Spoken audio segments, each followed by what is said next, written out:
नमस्कार दोस्तों। कल 15 तारीख है और कल सुप्रीम कोर्ट ने जो इलेक्टोरल बॉन्ड पे फैसला लिया है तो उसके सारे डिटेल्स चुनाव आयोग को सौंप दिया है एसबीआई ने। सुप्रीम कोर्ट ने, जैसे कि आप सभी लोग जानते हैं कि एसबीआई को बोला था कि इसको 12 तारीख तक देने के लिए सारी डिटेल जो जानकारी है उसको 12 तारीख तक चुनाव आयोग को देने के लिए बोला था।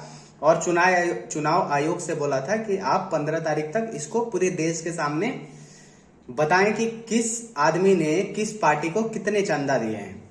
तो आप लोग इलेक्टोरल बॉन्ड के बहुत लोग इंतजार कर रहे हैं, हम भी इंतजार कर रहे हैं, पर इसके बारे में हम थोड़ा सा ये बात करेंगे कि क्या किसी का नाम सार्वजनिक कर देना सही है, कि कौन से पार्टी को किसने कितना चंदा दिया है और इसके क्या नुकसान हो सकते हैं। तो इसी पे बात करेंगे दोस्तों। सबसे पहले तो आप लोगों को बता दें कि इलेक्टोरल बॉन्ड है क्या।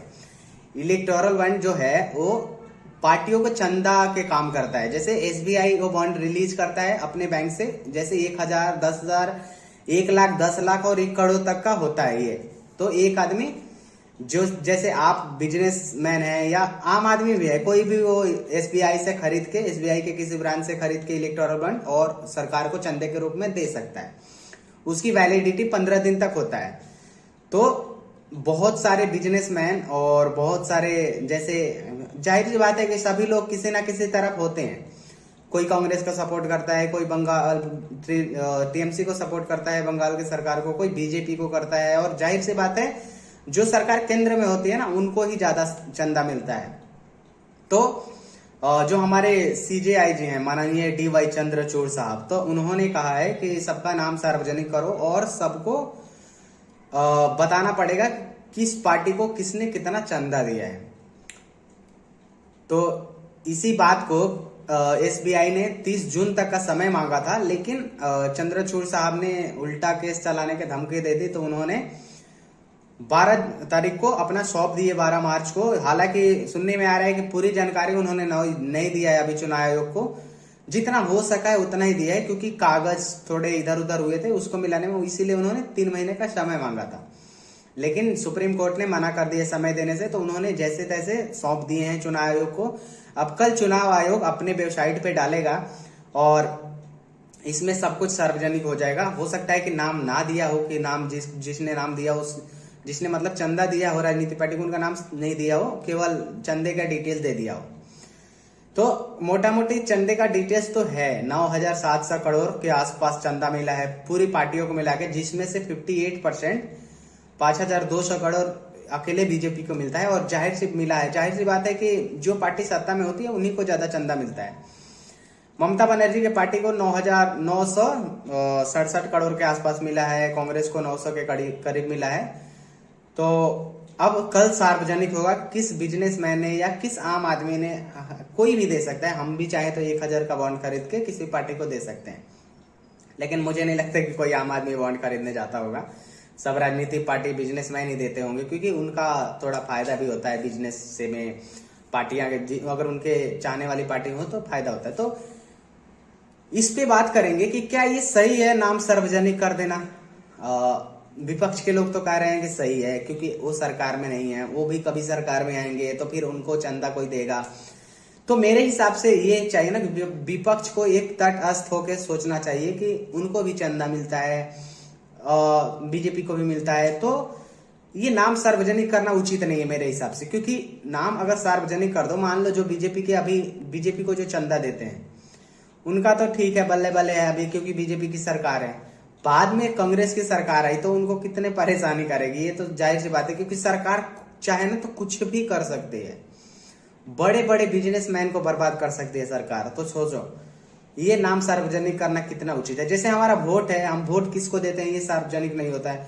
मैं सुप्रीम कोर्ट से ये कहना चाहूंगा कि अगर आप पैसे की वजह से कि इसमें भ्रष्टाचार हो रहा है, तो आप पैसे के हिसाब मांगो कि बीजेपी ने या कांग्रेस ने मतलब कितना पैसा कहां खर्च किया इनमें से। ये एक उचित चीजें हो सकती है कि पैसे का हिसाब जाहिर सी बात है मांगना चाहिए, लेकिन उस आदमी का नाम लेके आप क्या करेंगे सार्वजनिक करके, और ये टेंशन बढ़ जाएगा एक तरह से। अब सोचिए ना, अभी बीजेपी सत्ता में है, कांग्रेस को जिन लोगों ने चंदा दिया होगा, अब उस कंपनियों पे जाहिर सी बात है कि कार्रवाई हो सकता है, क्योंकि सभी विरोधी पार्टी ऐसे ही करेंगी। अब टीएमसी भी करेंगे बंगाल में, अगर कोई बंगाल की कंपनी बीजेपी को चंदा देती होगी तो जहां कांग्रेस की सरकार है, अगर बीजेपी की कोई वहां की कंपनी बीजेपी को मदद की होगी तो कांग्रेस वहां पे करेगी। जहां बीजेपी की सरकार है, उसने अगर वहां की कंपनी कोई कांग्रेस पार्टी को दी होगी चंदा, तो उस पर बीजेपी कार्रवाई करेगी। और केंद्र तो हर जगह खुला छूट है उनको कहीं भी कार्रवाई करने का। तो ये कहां तक उचित है अगर किसी के नाम सार्वजनिक कर देना? मेरे हिसाब से पूरी तरह से गलत है।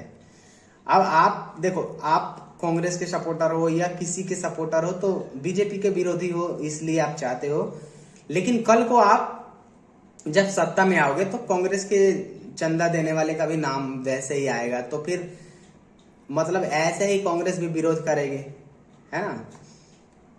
नाम सार्वजनिक होने से नुकसान उन बिजनेसमैन को ही होना है, क्योंकि जो सत्ता में होता है उनको जाहिर सी बात है ज्यादा चंदा मिलता है। तो कभी कल को कांग्रेस आई सत्ता में तो उनको ज्यादा चंदा मिलेगा, तो कांग्रेस कभी नहीं चाहेगी कि नाम किसी का सार्वजनिक हो, ताकि उनको फिर बाद में सत्ता बदले तो प्रॉब्लम ना हो, मेरे हिसाब से। और जाहिर सी बात है हमारे यहाँ की राजनीतिक पार्टी सभी बदला लेने के चक्कर में उन बिजनेसमैन से अब लफड़ा होगा, बहुत सारे प्रॉब्लम्स उस बिजनेसमैन के लिए क्रिएट होंगे और उन पे दबाव बनाया जाएगा। फिर वो उनको भी चंदा देने पे, वो उस पार्टी को भी चंदा देने पे मजबूर हो जाएंगे जिनको नहीं देना चाहते।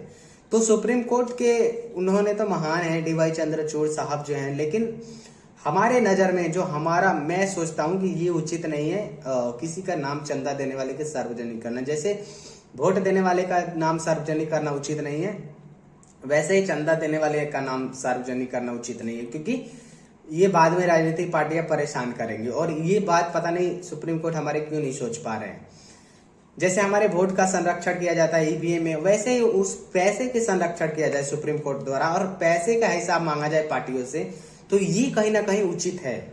लेकिन ये उचित नहीं है कि किसी का नाम सार्वजनिक करो। कल को इतनी दुश्मनी बढ़ेगी, राजनीतिक पार्टियां परेशान करेंगे, कभी ईडी का कभी सीबीआई का छापा ऐसे कंपनियों को पड़ेगी। तो मैं सिर्फ बीजेपी के ही नहीं, मैं कांग्रेस के, टीएमसी को, उन लोगों को भी जिसने चंदा दिया है उनका भी नाम खुलासा करना मैं बेहतर नहीं समझता, क्योंकि इससे आप तो राजनीतिक पार्टी इंडिया के हैं तो आप समझते हैं कैसे हमारी राजनीतिक पार्टियां एक बदले की तरह आम आदमी से बदला लेती है। तो फिर वो सोचो जो जिनका सपोर्ट करने वाले बंदे हैं तो उनसे तो वो लोग बदला लेंगे। अब कल सार्वजनिक होगा, आप देखते हैं कितनी जानकारियां एसबीआई ने दिया है। हालांकि किसी ने राष्ट्रपति को चिट्ठी भी लिखी है कि ये चीजें रोकना चाहिए, किसी के नाम सार्वजनिक होना उचित नहीं है। ये जो मैं बोल रहा हूँ प्रॉब्लम होगा, यही प्रॉब्लम उन्होंने चिट्ठी में लिखा है। तो देखते हैं उस पर क्या फैसला देते हैं राष्ट्रपति साहिबा, और कल कितनी जानकारियां एसबीआई ने दिया है चुनाव आयोग को, और कल चुनाव आयोग अपने वेबसाइट पे कितनी जानकारियां डालता है। तो कल का इंतजार करते हैं, उसके बाद फिर बात करेंगे। दोस्तों वीडियो अच्छा लगे तो मेरा चैनल को सब्सक्राइब कर लेना और वीडियो शेयर करें और लाइक करें, और चैनल को सब्सक्राइब करना ना भूलें। शुक्रिया वीडियो देखने के लिए।